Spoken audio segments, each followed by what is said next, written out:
I'm Jessica. And I'm Kira. And we are the Keepers of the Books, your online librarians.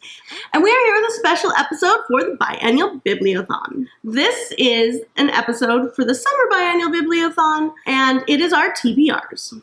So we have picked books for each of us for the different challenges. Yep. So you're going to see what we're reading during this week, and hopefully it all gets done this week. Get them done. And we'll come back and review them later. So the first one is you have to read the group book. So we'll both read this one. The group book is The Wicked Deep, and it's by Shay Earnshaw. And this is a book I bought for the library when it first came out, and I have wanted to read it. I had to wait till summer to get my hands on it, and yet again, I have not read it. I know it has to do with witches. I'm not going to go into this too much because they did go into this book in the Biannual Bibliothon introduction video. The next challenge, aside from the group read, is to read something from someone else's TBR. So we did this a little different. I took a book from my TBR pile, and I'm giving it to Kira. And vice versa. I picked a book for you and Kira, and I think I picked a good book for you. I picked Tess of the Road by Rachel Hartman because I know how much you loved Serafina. Oh, I loved that the sequel to Serafina. And this book looks really, really good. However, it is quite thick. That one might take a little longer. It looks like it's over 500 pages. So I picked this one because you're the fastest reader I know, and I need to get a review done and written up on this one for work, and I know they'll let you do reviews for my work as well. I picked a big fat book that I just haven't had time for you. Well, I was a lot nicer about my pick. I picked for you Neanderthal Opens the Door to the Universe by Preston Norton. So when I saw this, the description reminded me so of Jessica. It's about a computer geek who gets drawn into a world of espionage and crime within his high school, including a cult of teens, local drug dealers, and the meanest bully at his school. And he has to solve the problem. I usually don't like realistic fiction. This one doesn't seem that realistic-y. But I could be wrong, so there you go. I don't think it's technically considered realistic fiction, but based on the description, I don't think it's quite realistic fiction, so I think you'll be okay. When you work in a junior high, things get a little crazy sometimes. So the next challenge is to read the first chapter of 3 books and to choose one. So I read the first chapter of #Murder Trending by Rachel McNeil, which I almost read. Rapunzel and the Vanishing Village by Layla Howland. I actually read like the first few chapters of this one. Obviously, that sounds pretty good. And I did not know we had an arc of this. I would have read this sooner. Royals by Rachel Hawkins. And see, I would love to read that one. So Royals by Rachel Hawkins to me seems like realistic fiction after the first chapter. I'm pretty sure it's not completely realistic fiction unless you're Meghan Markle. Yeah. I loved Rachel Hawkins' Hex Hall. So yes, you did. But I'm not sure this one will be anywhere near like that one. But I might have to steal it from you. And I'll let you if you would like, because this is not the book I chose. Oh, that's good. So which one did you pick? I'm sure I will have to read this one. In fact, I do need to read this one, but the one I chose was a book that is so not me, it's not funny.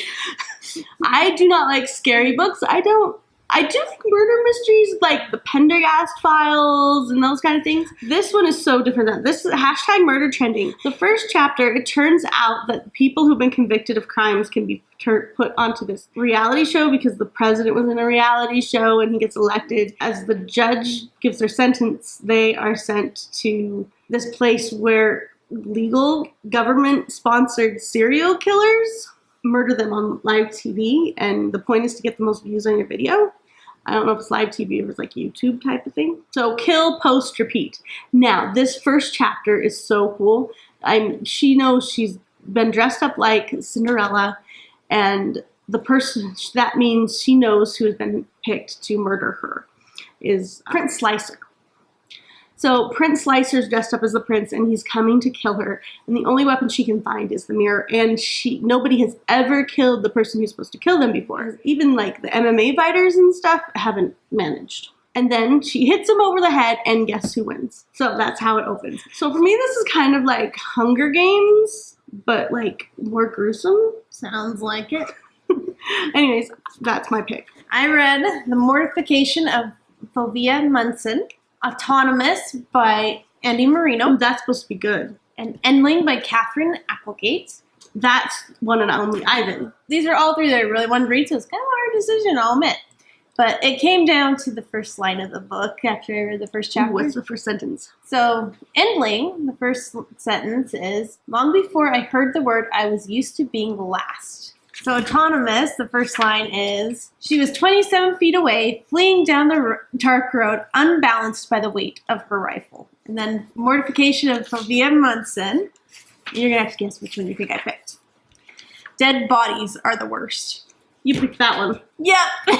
So this is about a girl, Fovea, who her summer camp plans fell through, so now she's working for Dr. Frankenstein.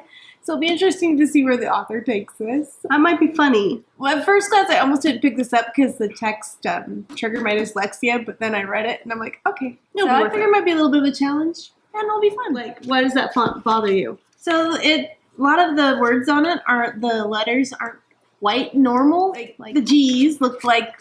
You probably can't see that. Squigglies. And so when the letters don't look close to the original print form you guys So it's a little fancier? Yeah, it's a little too fancy, but it intrigued me enough to read it.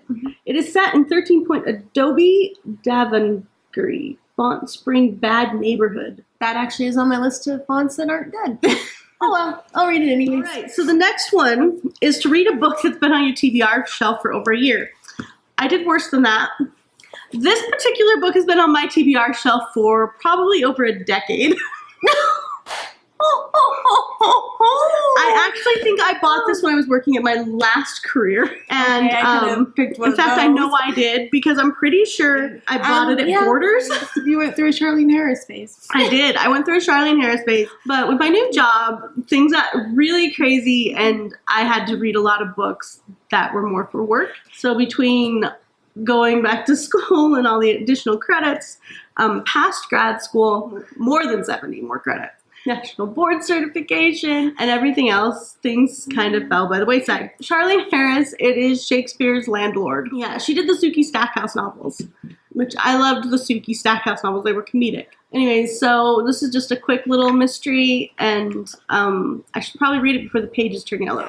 A mystery, there's a dead body and a nosy landlord, and we all know how those can all get mixed into something crazy. Yep.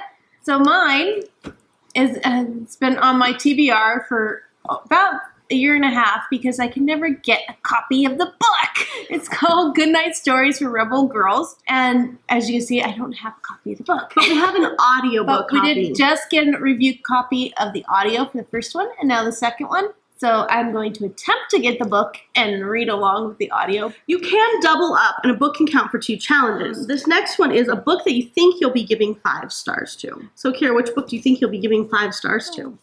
The Last Immortal. So on this day, the year of our Lord, 1849, I picked 2 Frankenstein books. I, Victor Frankenstein, declared the founding of a secret and elite team of supernatural agents, henceforth known as the Immortals.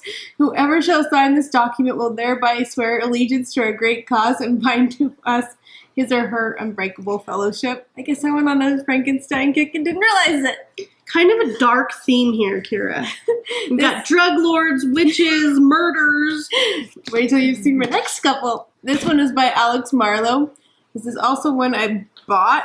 The Wicked Deep. I think I'll be giving this one 5 stars because there are other books like this that I've really liked in the past. So the next one is an Own Voices book, Different Than You.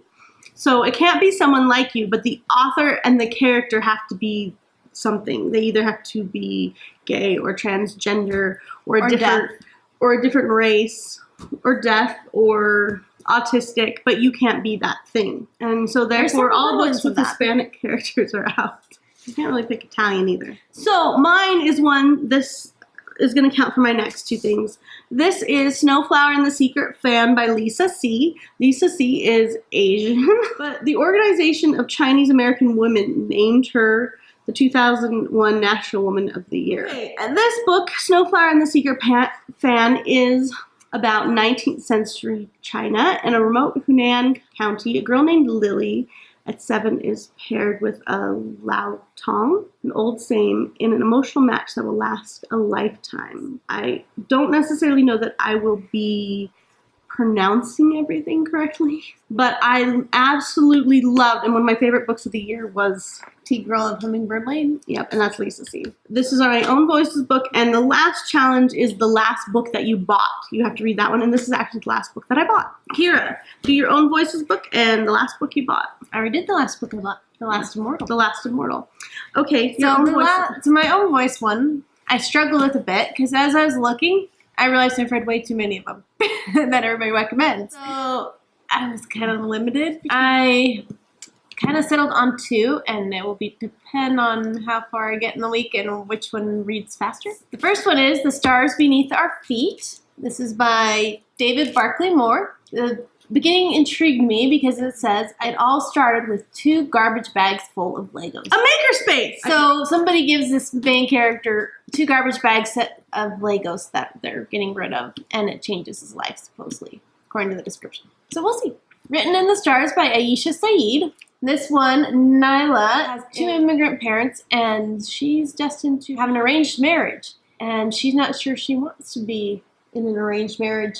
Is her fate really written in the stars? The author is Pakistani American, and in this one, both are African Americans. All right, so that is our TBR for the Summer Biannual Bibliothon.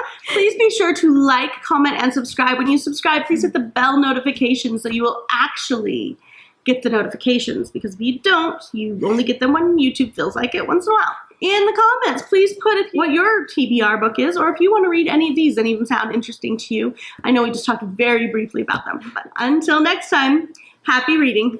Bye.